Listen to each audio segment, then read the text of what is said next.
Everyone. Hey, Eva. How y'all doing? Hey, James. How you doing? Yeah, not too bad. How has your week after 4th of July been? It's been a little chaotic, I won't lie, but glad to be back in the office, seeing all my pals. How's yours been? Yeah, it's been nice. I'm from the UK, as you might be able to hear, but this is like the first 4th of July I've had. And our public holidays normally fall either on a Friday or a Monday. So it felt kind of a little bit more like Christmas. Yeah. But still working. But yeah, it's been good. All right.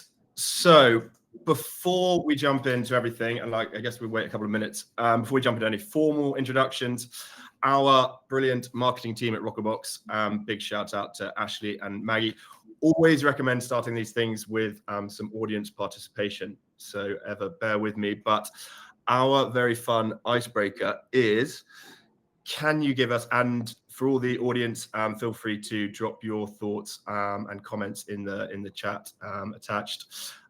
Can you give us one of your marketing channels that you are most excited about going into the second half of 2024? A lot of fun, this one, but there's a lot happening still in 2024. There's obviously something happening in Washington, DC. We have Black Friday, Cyber Monday coming up, Thanksgiving, Christmas. And Eva, I'll give you a second to compose your thoughts, and I will tee off with, I'm going to say YouTube is an interesting channel. I think it surprises many in terms of performance. It is a very different form of ads, and I think many think they kind of have good coverage in PMAX and other kind of investments. But what really excites me about YouTube is when I have seen really good performance for brands who are using it for sort of that pure prospecting brand experience. And although results can vary, they can also be really impressive. So that's my exciting channel for the rest of 2024. Eva, what have you got? You kind of inspired me with listing some of these big holidays we have coming up. I do think the second half of the year warrants, sales and all types of noteworthy moments, like you said, like, Memorial or Labor Day and Christmas and Thanksgiving coming up. So I would say like SMS campaigns, a lot of opportunity there for sending users with coupon codes to flag any of those sales that might be going on, or any type of those marketing initiatives that give opportunities to attach like a discount or something like that. So yeah, SMS campaigns. Nice, love it. And we've got TikTok from Fabiana. Keep them coming through. Anyone else who's got thoughts on what most exciting for 2024? So let's get into it. I am absolutely delighted to be co-hosting this webinar, creating a unified view of the customer journey. By way of introduction, our mission at Rockerbox is to provide the tools for marketers to make the best decisions and the data to help them grow their business. I am James Shields, a customer success manager at Rockerbox. As a CSM, I work with a broad range of Rockerbox customers on a day-to-day basis, and helping them as marketers, analysts, decision makers to get the most out of their marketing data. For this webinar, we are partnering with one of our integration partners, Branch, who specialize in mobile linking and attribution. I will let Eva introduce them more properly in a second.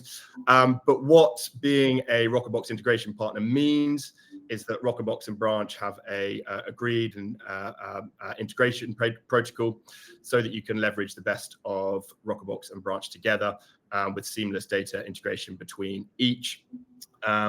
In this case, our partnership, and we'll come into this, but it helps you better track conversions, installs, activity, purchases that are happening across devices, across the web, but also your mobile app.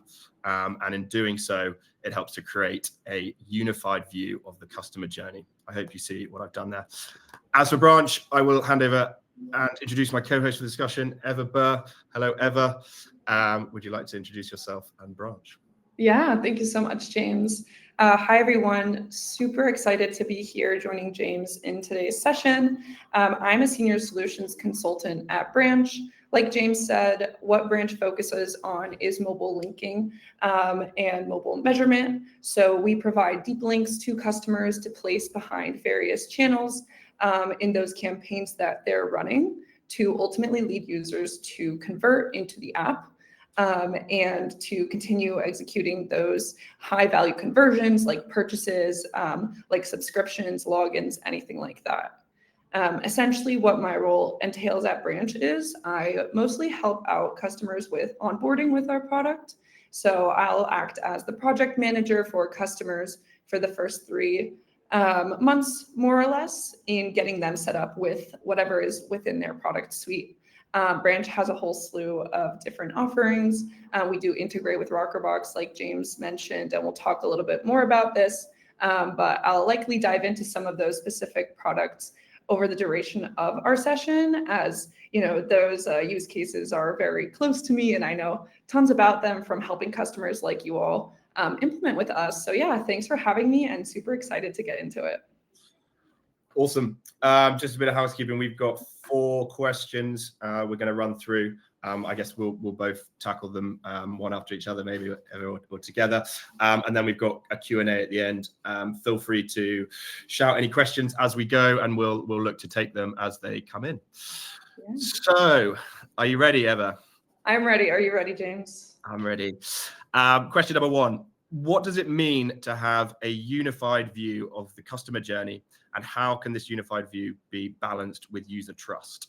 Ooh, good one. All right. So I think there's 2 questions here. So I'm going to take the first part first, and then I'll talk a little bit more about the user trust part afterwards. But what does it mean to have a unified view of the customer journey?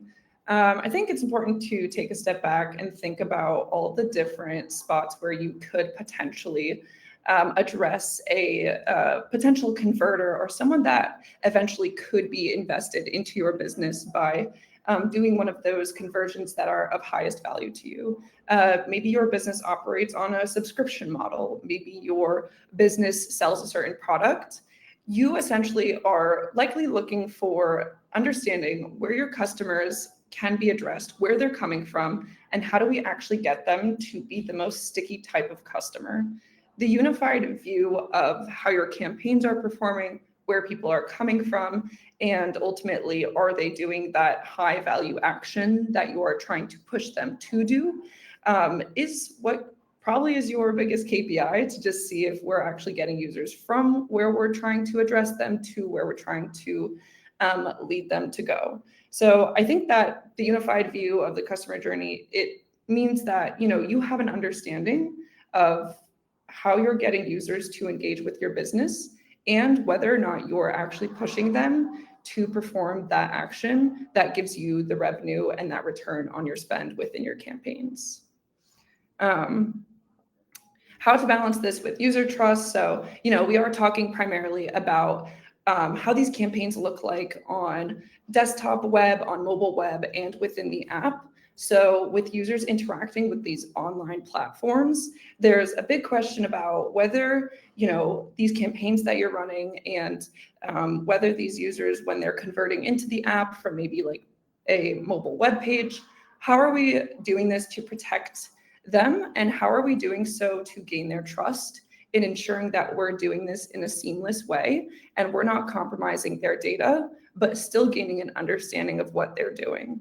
I will mention this from Branch's perspective, since that is my area of expertise, but with all of these frameworks that are in place based on, operating system or various platforms where you're running your campaigns, what Branch does as a partner with a lot of these different, email service providers or ad networks is we do our best to abide by whatever frameworks or policies they have put in place in order to ensure that users tracking is not, grabbing any information that they would not want us to have. With doing that, we're still trying to connect those touch points from point A to that ultimate conversion to understand, where the success lies, and maybe where there is less success, but campaigns can be adjusted and, altered to optimize them.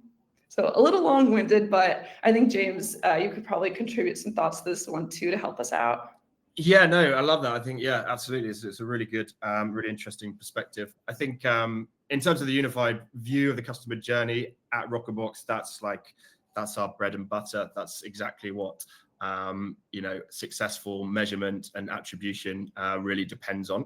And so being able to have that unified view is fundamental for what everything else that we're able to report out on: performance, conversion, attribution, new channel launches, testing, and success.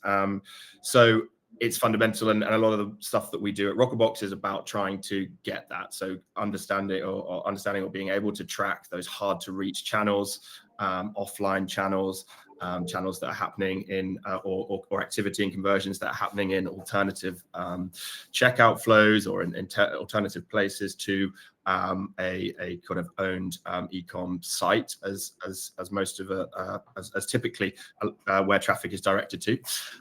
So yeah, it's really important for us or really high value for us to be able to give that to our customers, and so we work day and night to maximize and to optimize that visibility. And to build that unified user view so that customers can make a good decision or the best decisions based on it.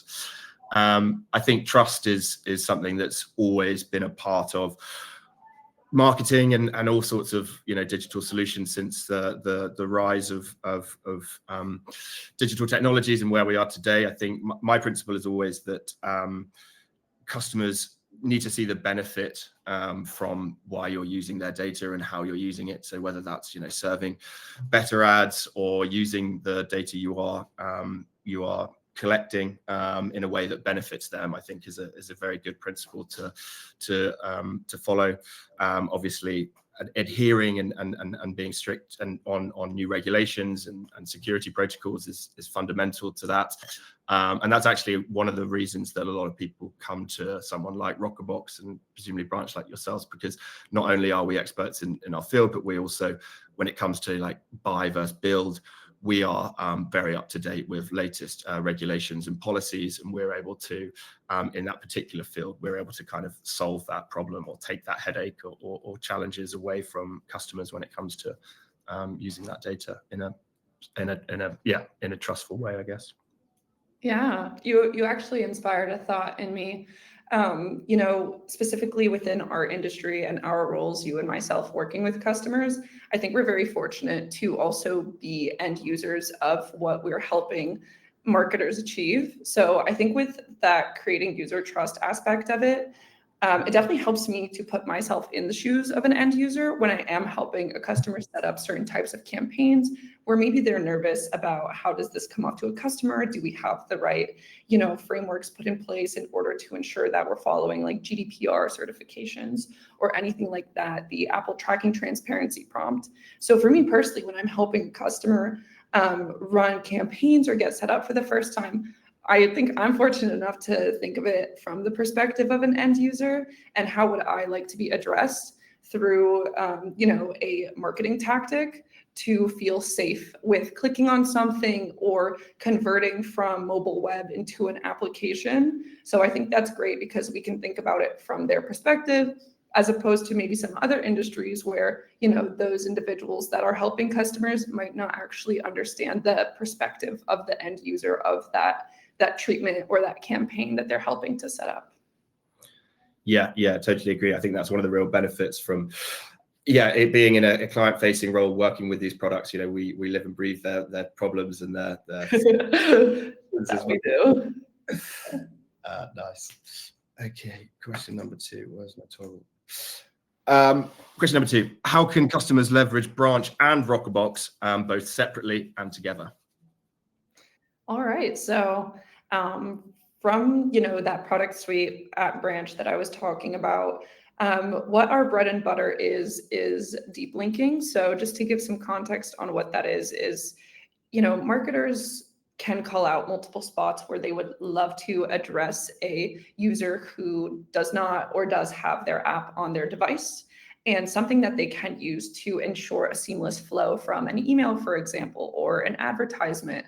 a text message or a push notification is the use of a deep link, which ensures that process of conversion from that initial campaign or post or email that they saw into the app or through the Apple Store or Google Play Store, and then into the app after the install process, of course.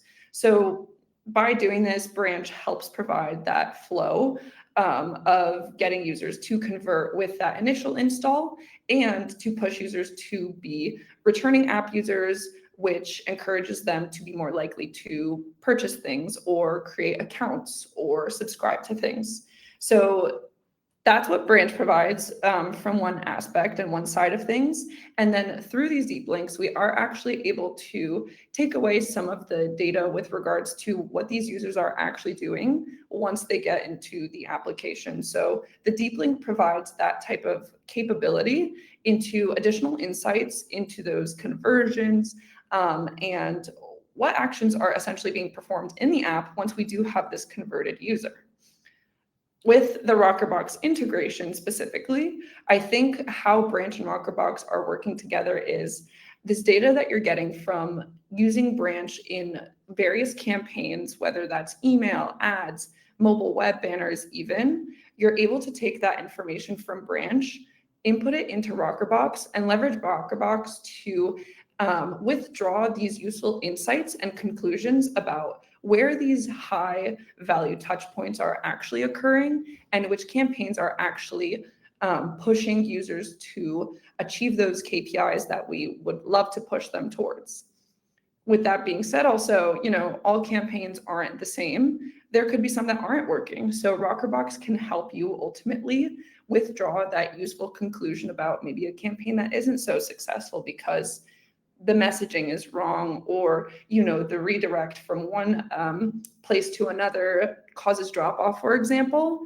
But that gives you those useful insights into knowing where's the success lying, maybe where there is more area of opportunity, and how to ultimately invest in those campaigns that you are setting up and how to iterate and expand on them to get that maximum revenue and return on your campaign spend. Yeah, nice. And in Branch, when you're talking about those deep links, presumably there's a component of getting users to download the app the first time, and that has its own performance metrics, or that's a conversion in itself. And then there's the activity that's happening on the app for those users have. I guess could you talk about a bit like how different they are and how you kind of help customers navigate those two separate sort of conversion events? Yeah, absolutely. So with all these platforms that we integrate with, like email service providers, ad partners, placing mobile web banners on mobile web pages, there are various methods of getting these types of products and campaigns set up. So there are small nuances there, but to answer your question, when users are clicking on the Branch link and have the Branch SDK on the app that they're trying to push users towards, that link is capable of initializing the SDK to recognize when the app was opened every time after that initial install. So to take a step back with how Branch tracks installs, what we're doing here is the initial install is tracked after the user opens the app for the first time, given that the SDK does need to initialize in that moment. I know I'm getting a little technical here, but bear with me. So I think it's helpful with Branch that that initial install is that highest initial value conversion point, because you can't have an in-app purchase if you don't have that install initially. So, with re-engagement campaigns versus install campaigns, there is a different context in what you're doing and trying to lead users to accomplish.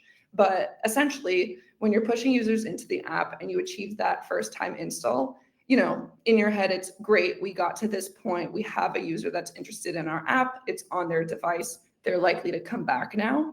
With additional re-engagement campaigns, the new goal is to actually push users to return to that app, open it again, and continue subscribing, logging in, purchasing, adding to cart, etc.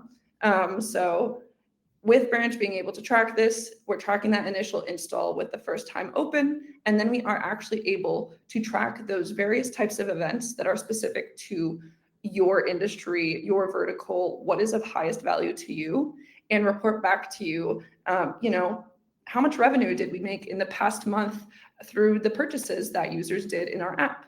Or how many users logged into our app in the past week? So things like that are super crucial to understand how your users are engaging with your app after they actually do install it and keep returning to it. Yeah, nice. Yeah. It's such an interesting perspective that you guys have for the like inside apps. And from Rockerbox, we're very browser focused, and like that's our domain. We have an on-site pixel that tracks all activity there. But as soon as users start checking out in other ways, apps, but also in-platform shops, TikTok shop or an Instagram shop, then we lose that visibility. And so working with partners like yourselves to be able to pull that data and restore basically that visibility is really important and exciting for customers.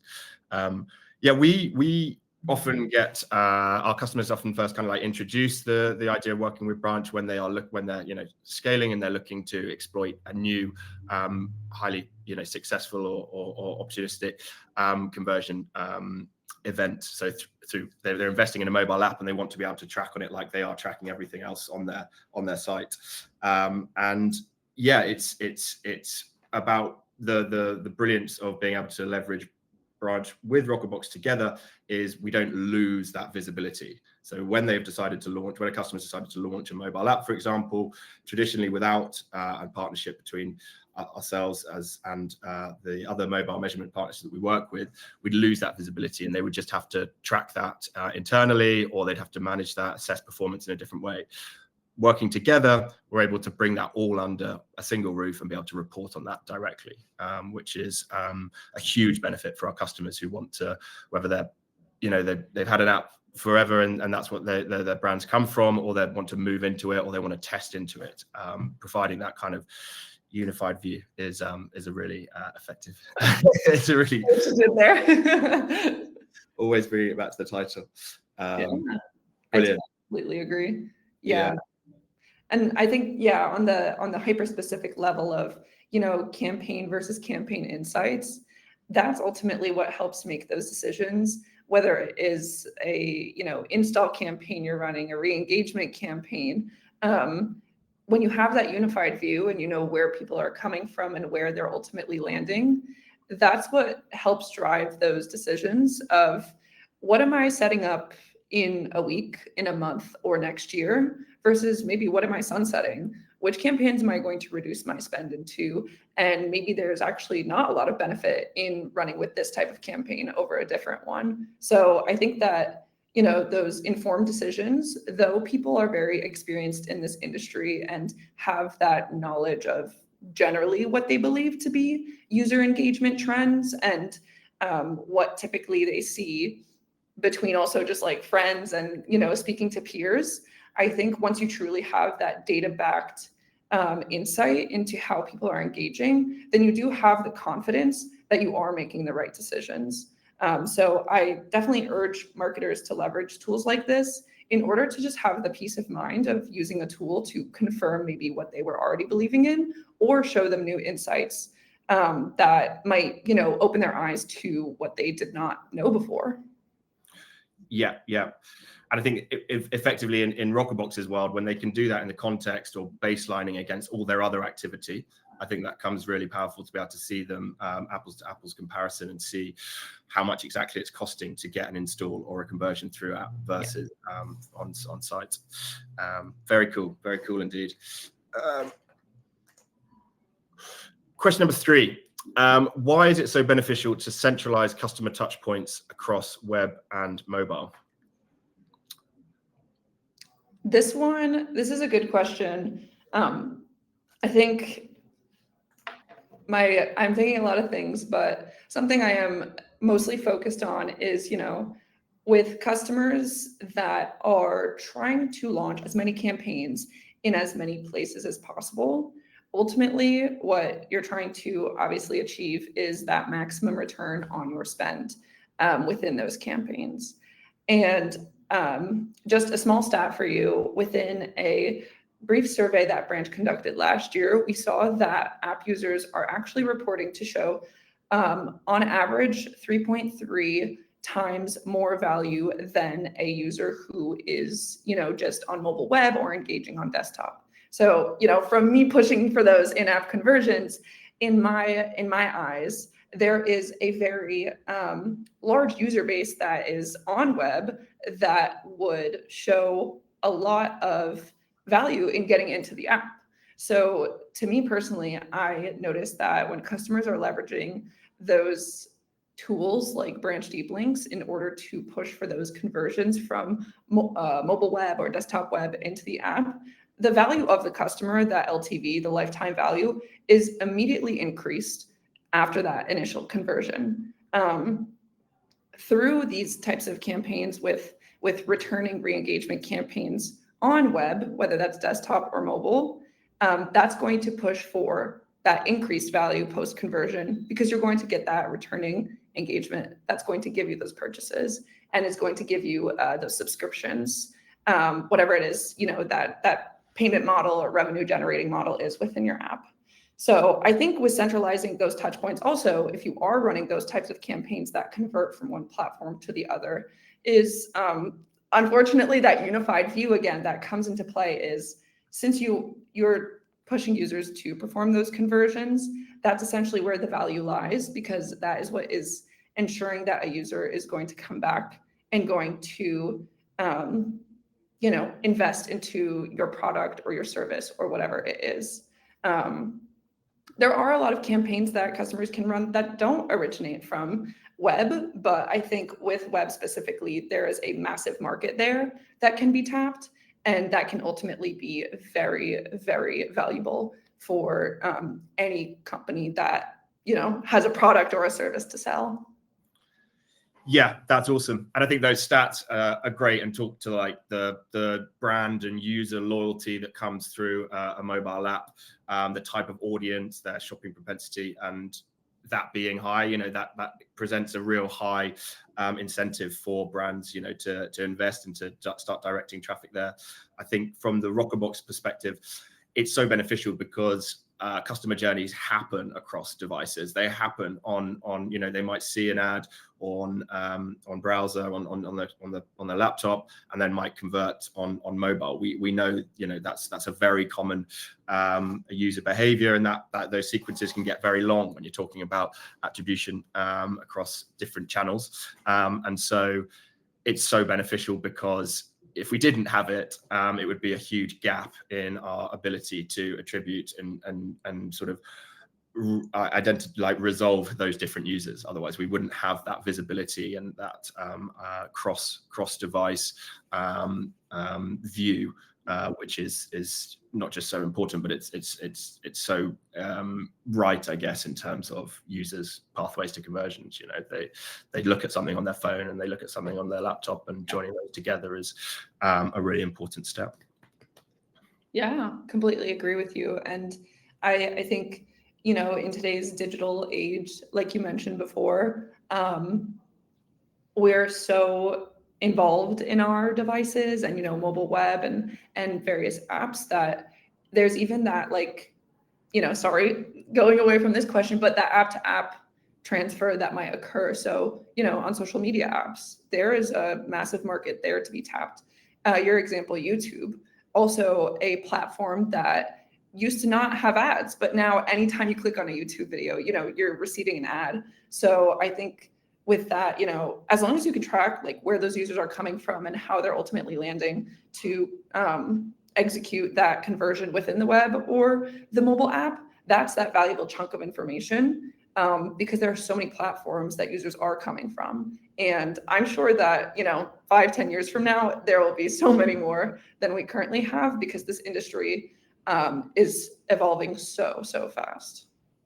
Yeah. Does deep linking work on an iWatch, for example, or any of those? I'll keep you posted. I'm sure if not yet, I will log a product gap. Yeah, very good. Brilliant. Our fourth and final question. how can brands take action on this unified view? Yeah, so why does it all matter, I guess?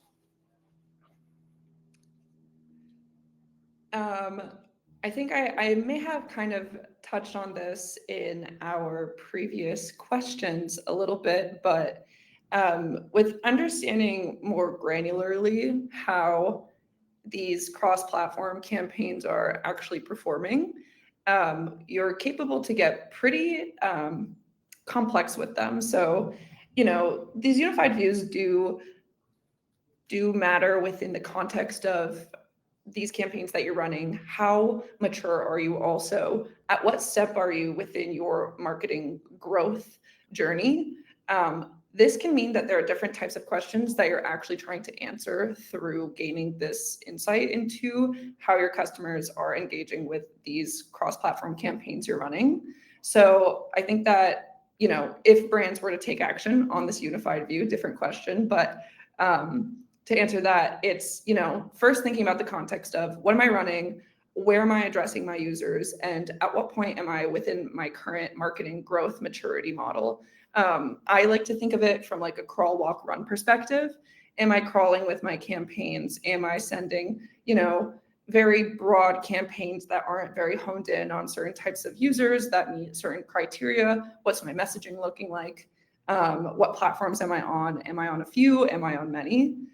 And then, the crawl, walk, run, the walk, the run, being a little more mature, a little more experienced in these types of campaigns that you're running, you're able to withdraw more specific insights from the data that you're receiving from Branch and sending to Rockerbox. You're getting a little more comfortable with understanding, okay, I have users coming from here. They're landing in my app. They're doing this. I have users on desktop.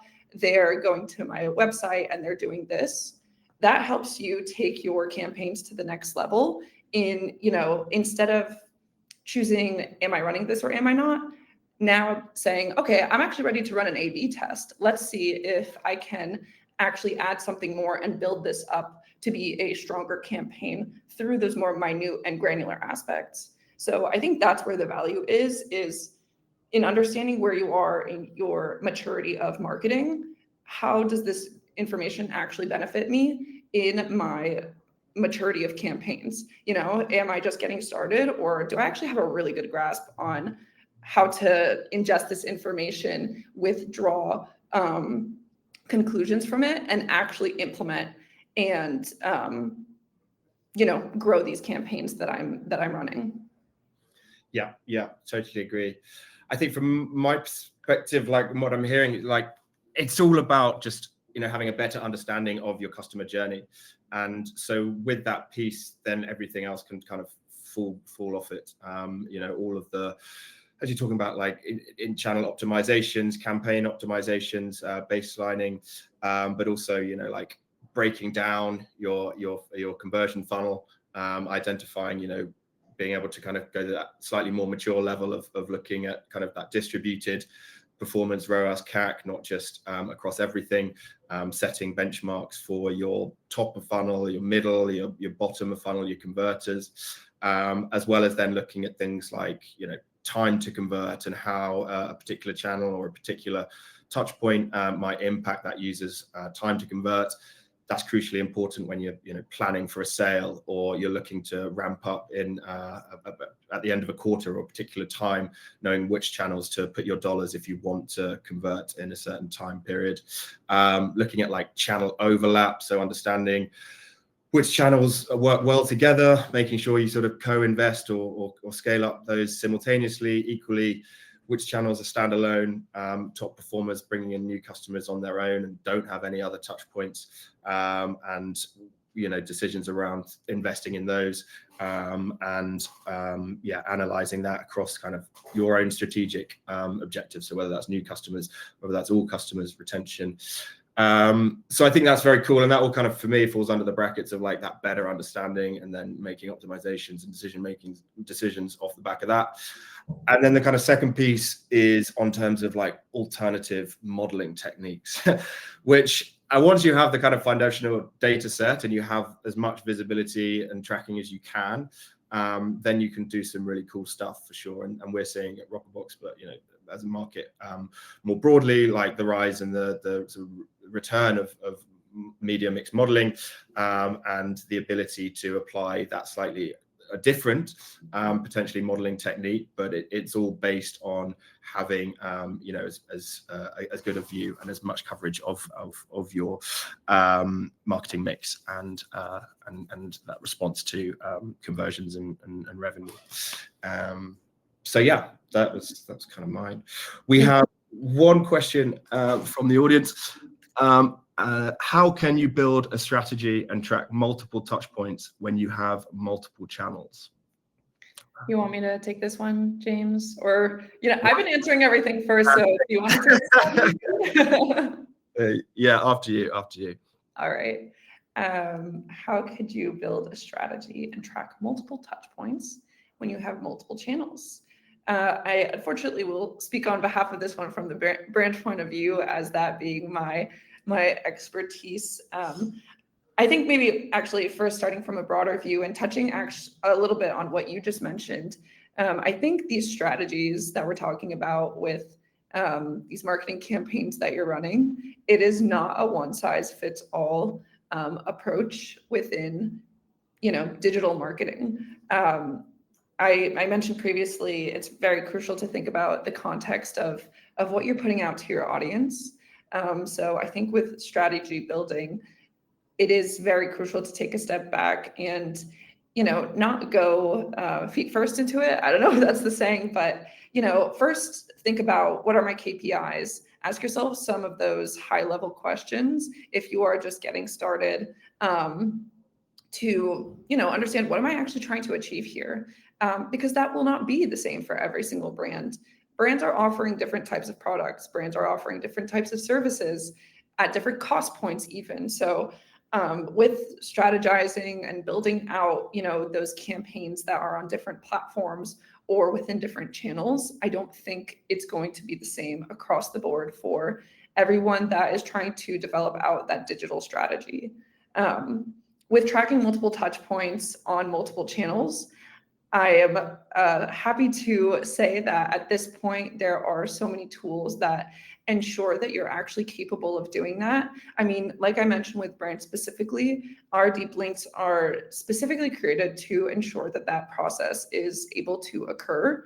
And then by using something like Rockerbox, where maybe it's a little bit spanning outside of those in-app conversions, but more so, like you said, James, focusing on web, like desktop, you can actually bridge those gaps by using that integration in ingesting data from one and data from the other and connecting those dots on, where was my customer starting from and then where did they eventually land on. So I think, with multiple channels running that, it can get a little crazy too. Email also should not be receiving the same treatment as push notifications, should not be receiving the same treatment as a mobile web banner. It's not a one size fits all, even on a more granular channel perspective. So I think with that, just coming back to those initial questions of like, what's the campaign goal? What's the business goal? Main conversions I'm trying to push for.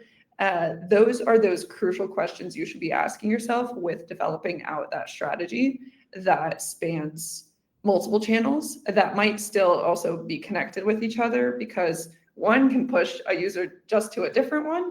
And if you have a customer engaging with one, they're likely also going to see something else. So if you have a customer subscribed to emails, this customer could also be receiving text messages. So I think that those questions and those thoughts are some good starting points to consider when you're getting started with your marketing strategy, or if you're also, pretty complex with it, but maybe you don't know what those next steps are. I think just bringing it back to the basics, to those foundational questions is a good practice for any marketer at any point within their maturity cycle. Yeah, definitely. I definitely echo that. And I think in terms, I can take those two kind of questions as at the same time, because I think they relate quite well. The Rockerbox journey product is all about relaying that user journey back to the customer. So it's about displaying and aggregating in different ways, analyzing at a fundamental level. It's looking at like what was the first touch point, what were all the middle touch points, and what was the last touch point in that user's pathway to conversion. Through that, we provide a range of analysis looking at, which is my best performing first touch point for whatever conversion event we're looking at, for new customers, for returning customers. How has that changed over time? What are the CPAs for that first touch point, or performance goal for the first touch point? And equally at the other end of the funnel, you can do that analysis on looking at what are my best performing converters, my best performing channels at that being that last touch point. And all the analysis that can go on in between that when you're setting a strategy, whether that's thinking of ramping up investment, trying to hit more aggressive targets, but which channels should I invest in if I want to hit a particular business objective? Which channels should I invest in parallel, in combination with each other? Which channels can I invest in just as standalone? Equally working the other way, when you're looking at reducing budgets, what is going to be the impact? How many first touch points or new conversions am I going to lose out on if I take away from this channel? And so I think that's a good use of, or one of the main uses of that journey product when you are building your strategy based on those business objectives, and executing is making sure that you're as informed as possible across those different objectives, and you understand that user pathway to conversion. Eva, I know you have a journey product as well. Yes, my favorite. What exactly does that do, and how similar is it to kind of what I've described as Rockerbox's journey product?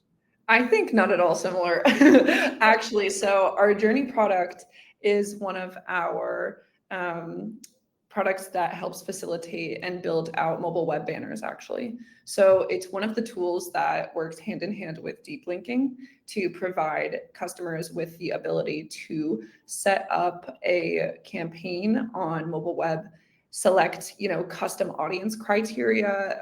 You can get super duper specific based off of, did my user just log in, or are they someone who has completed 17 purchases in the past?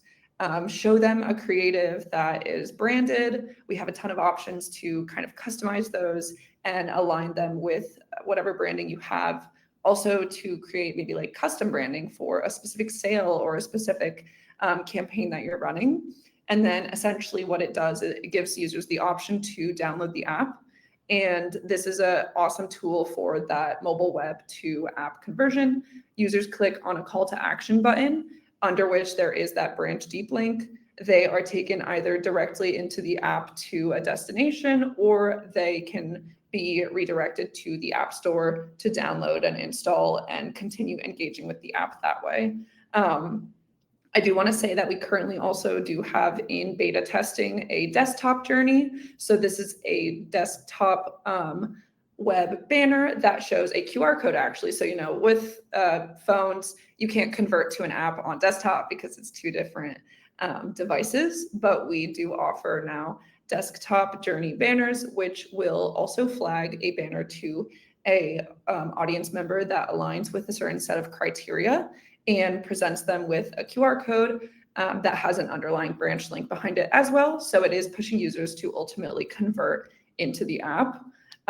With these journeys, I think what makes them super great is we have an A/B testing tool. So we actually in-house have the functionality that enables customers to test various creatives against each other and treatments to see ultimately what those conversions, where the most benefit is coming from maybe a certain font or a color of a text or a background, or what messaging is more effective in pushing first-time users to install. So yeah, it's a great tool.